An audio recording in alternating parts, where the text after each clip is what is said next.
I'm going to say good afternoon. Here it's afternoon. I'm not sure when you'll be watching this, but today is a special recording. It's a request from a friend who can't be in church for medical reasons, somebody who has been very faithful at being in church but simply can't be there, and said, could you do something on Psalm 23? That's a psalm that I'd like to hear talked about, so that's what we're going to do today. But it's not just for that person who's going to remain unnamed at this point. This is for some others, for another friend whose school in Ottawa shut down till the end of May, and they're going to go home to Nunavut and going to have to isolate for a few weeks and all of what's going on there. It's for another friend who, for medical reasons, can't leave the house for a while. And there's other friends for protocols who are very, very cautious about things. Some friends who've tested positive and right now are in recovery. There's a lot of different people that this could apply to. And I'm going to speak about this personally from my experience in the country of Chad. And today, Chad is particularly important to me. Their president was killed yesterday in an incident with rebels. And Chad is one of the poorer countries in the world and a country that can very easily descend into chaos. And so when I'm thinking about this, I'm thinking about what it meant to be a shepherd in that country. And that country is a lot closer to the kind of country that the psalmist who wrote Psalm 23 experienced. So, there's times we can't get together, and I've just been speaking about that. It might be for health or COVID protocols, and the recording is for all of us who can't be together except in spirit. And we're going to be talking about Psalm 23. And Psalm 23 is a song. Psalm simply means song, and so we're going to start by hearing it sung by a friend, Neil, and he's got somebody to help him with recording today. And so please, listen to the song, Psalm 23.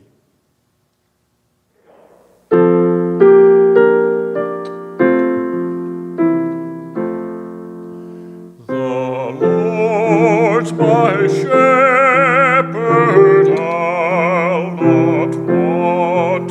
He makes me down to lie in pastures green.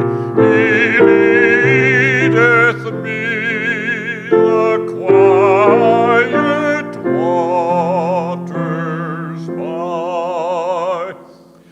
My soul he doth restore again, and me to walk doth make within the paths of righteousness, in for his own name's sake.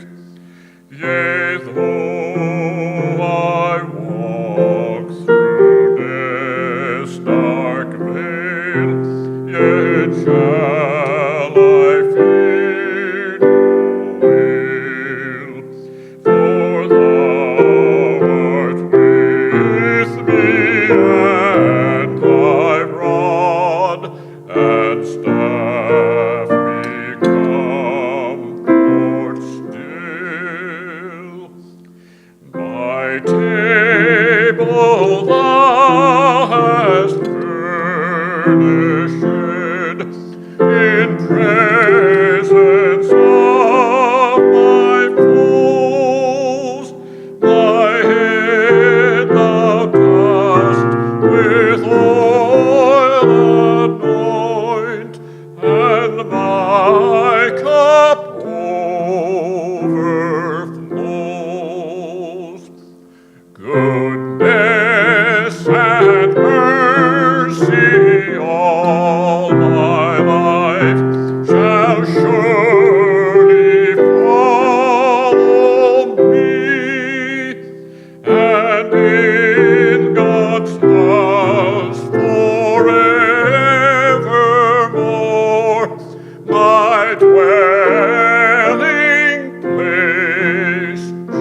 So thank you for the song. I certainly enjoyed listening to that. It reminded me of my mother, who used to sing an alto, and she sang that song quite frequently, and I really like it, the way that she sang it, and the song reminded me of that. So here's the psalm, a psalm of David. The Lord is my shepherd, I lack nothing. He makes me lie down in green pastures. He leads me beside quiet waters. He refreshes my soul. He guides me along the right paths for his name's sake. Even though I walk through the darkest valley, I'll fear no evil. You are with me. Your rod and your staff, they comfort me. You prepare a table before me in the presence of my enemies. You anoint my head with oil, and my cup overflows. Surely your goodness and love and mercy will follow me all the days of my life, and I'll dwell in the house of the Lord forever. So join me a little bit in imagining this psalm in the country of Chad, in the Sahel region, which is just below the desert, but most of it is desert. Imagine, if you will, that desert, but don't think of sand dunes. Think of rocks and hills and mountains and stunted trees gnarled by blowing sand, hot days and cold nights. The heat during the day can reach up to 45, 46 degrees Celsius at noon. And at night it can go down to 12 degrees. Sometimes at night it can go to freezing in the desert. And the extremes are what the plants and the countryside needs to survive in. In the rocks and in the mountains are predators who know food is scarce. They prowl. Perhaps it's a wolf or an eagle, or sometimes a desert cat, even snakes who know they must wait and strike once, because if they miss, they're going to go hungry. Predators who know how to live and survive in very, very tough situations. And into these rocks and hills with very little vegetation comes a shepherd, moving his flock from here to there. And I can remember seeing boys of 12 and 13 moving their flocks of sheep and goats from here to there in that landscape as we drove by. And they keep moving because wherever they're at, there's very little grass. And the grass that's there is tough and tufted, just a few here and there, so the sheep and goats have to move around in order to find enough to eat. The sheep graze and move on. Water's a problem. No standing water to be found anywhere. Maybe there's a well a few hours away. But mostly for moisture, you get out before the sun rises, and you find a little bit of dew on the ground. Just before sunrise is also the most dangerous time for predators. They might not have eaten all night, and they're going to hide in the day from the sun, so they need to get something to eat just before the sun rises, just at the same time that the flocks are going out to get a little bit of dew off the ground. And folks are vulnerable. It's into that world that the shepherd comes, and the sheep are his flock. He works hard finding grass, a bit of water so his flock can survive. If they get to a well, he's got to draw that without any electricity. The water is muddy and dirty, and as soon as it hits the open air, it's no longer cold, but people survive, and sheep survive because of that water. It's a hard job what the shepherd does, a difficult life. But the shepherd has a secret, a safe place, a secret garden. To get there, the sheep have to go through a valley, and the shadows from the walls of the valley, in the rocks behind the shadows, lurk predators, enemies, just waiting for a chance to pounce, waiting for a sheep to wander off just a little way. The only way to get to the secret place in the garden is through that valley, and the sheep aren't capable of protecting themselves. The only way there is to trust the shepherd. Trusting the shepherd, the sheep do get to the garden, and it's an oasis. And if you've ever been in the desert or the Sahel and come to a place of green, it just seems like it's completely out of place because there's cool water in the middle, there's standing water that's clean, there's greenery on the ground, there's usually some trees that aren't stunted. Often they're palm trees. And if there's grass, it's a pasture full. It's so safe there, the sheep can lie down at rest and be peaceful. They don't have to be worried about predators. Into that oasis comes still water, not a bit of dew in the morning or the muddy water of a well. The Lord is my shepherd, I lack nothing. He makes me lie down in green pastures. He leads me beside quiet waters. He refreshes my soul. He guides me along the right paths for his name's sake. And even though I walk through the valley of the shadow of death, I fear no evil, for you, the shepherd, are with me. In the early church, Psalm 23 was often used for First Communion. And communion is our statement of faith, our statement of trust in the shepherd, that he will guide us and direct us in the dark valleys, and we don't need to fear any evil because he is the guide. And it's also a follow-up on Psalm 22. My God, why have you forsaken me? The first words of Psalm 22 are also the words of Jesus on the cross. Why have you forsaken me? And there's a plea of someone in deep trouble. And in verse 11 of Psalm 22, it says, do not be far from me, for trouble is near, and there is no one to help. My God, verse 1, why have you forsaken me? And then comes the very first words of Psalm 23. The Lord is my shepherd. I want for nothing. And Psalm 23 tells us we're not forsaken. He's not far from anyone. There is someone who will help. The Lord is my shepherd.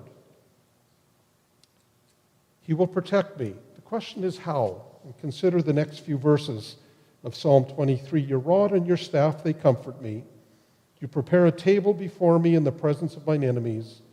You anoint my head with oil, and my cup overflows. The rod was a traditional tool of the shepherd, and I've seen it being used. There's a long curled end that can curl around the leg of a sheep or around the neck, and it could pull a sheep out of the mud, if there was mud, or from a thorn bush, which in Chad was much more the reality. Thorn bushes could trap a sheep in there quite easily. It was long enough to guide and direct on the way, just to tap this way or a sign that way, and it would keep the sheep along the right path. For sheep, the rod would be very comforting because they would know with that they were safe, they were going the right direction. The staff, on the other hand, was used to fight predators. We call it sometimes the rod. Spare the rod and spoil the child, which is an expression that I really dislike, to tell you the truth. The staff was used to fight off the predators. It was thick and strong, a weapon of protection. And one commentator said that they thought this was a tradition for shepherds to hold out the staff, and the sheep would walk one by one under it, and that way the shepherd could know that every single sheep was accounted for. The 99 and 1, always looking for that one that's wandered off. And so the staff could be a way of simply ensuring that nothing had wandered off and was not going to be found. And the oil? Well, in the desert of Chad, in the Sahel, we would sometimes watch sheep and goats come into the village. And often they were tormented by little insects in their ears and eyes and in the wool, and those little insects would lay eggs, and sheep could be driven absolutely mad with that. Goats seemed to do a little bit better than the sheep. And pouring oil over their heads protected them. It gave a covering, a sheen, which the insects could not get under. And you could put it in the nostrils, and you could put it around the eyes, and it might sting the eye a little bit. That was a whole lot better than having the insects in the eyes and having infection. It gave a covering which the insects could not get under.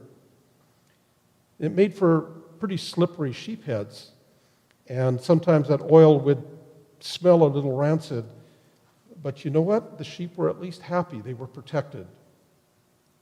God's protection for us isn't always pretty, and it doesn't always smell the way we want, but it works. He anoints us to protect us, just like he used the rod and the staff to protect the sheep. He uses all of the tools that he has in his tool belt to protect us and guide us. Is it any wonder, with all that protection, we can have a meal in safety even when outside of the oasis our enemies are ready to pounce, when there's chaos everywhere else? In that oasis where the shepherd takes us, there is food, there is clean water, there's an abundance, and we can live in peace in that particular area. And that's why we, like the psalmist of Psalm 22, who asks why God has forsaken them, can say at the end of Psalm 23, "Surely your goodness and love will follow me all the days of my life, and I'm going to dwell in the house of the Lord forever." You know, in the middle of life and death and what's going on here, we can say that God is our protector. His goodness and love and mercy is here, and he provides us with those moments of oasis here. That's what Psalm 23 is about. We can trust that here on earth, when we need it, there'll be clear water and there'll be green grass. In the times of hunger, we can trust there'll be the food that we need, and sometimes that's the Word of God. It should always probably be that, and sometimes it's actual bread and meat and whatever we need to gain our nourishment. But in the time to come, on the other side of death, and some of us are facing that sooner than others, we can trust we're going to dwell in the house of the Lord forever. We can trust that we're going to dwell in an eternal oasis. After all, didn't the shepherd say, didn't Jesus say, he was going to prepare a place for us? The Lord is my shepherd. Indeed, he is today and tomorrow and all the tomorrows after that. His goodness and love and mercy follows me now, and it will continue to follow me, and it will take me to the room prepared when it's the right time to take that trip. So whatever you're going through now, whether you're in a good time or a bad time, a difficult time, a time of anxiety, a time of depression, a time of feeling suicidal, feeling very fragile, just know that when the psalmist said, "The Lord is my shepherd," that's not just a hope. That's a reality, and that's something we can trust. And if you're feeling at all in a time of chaos, if you're feeling in a time where nothing's making sense, here is something that will. The Lord is my shepherd, I shall not want. He will take me to green pastures and to still waters. He will take me to that wonderful meal, and most of all, he'll take me to safety. And his goodness and love will follow me, and he'll follow you all the days of our lives. And we're promised, and it's a promise, we're going to dwell in his house forever someday. Until then, know that you have a good shepherd taking you through whatever you're going through on this day and whatever comes to you tomorrow. The Lord be with you.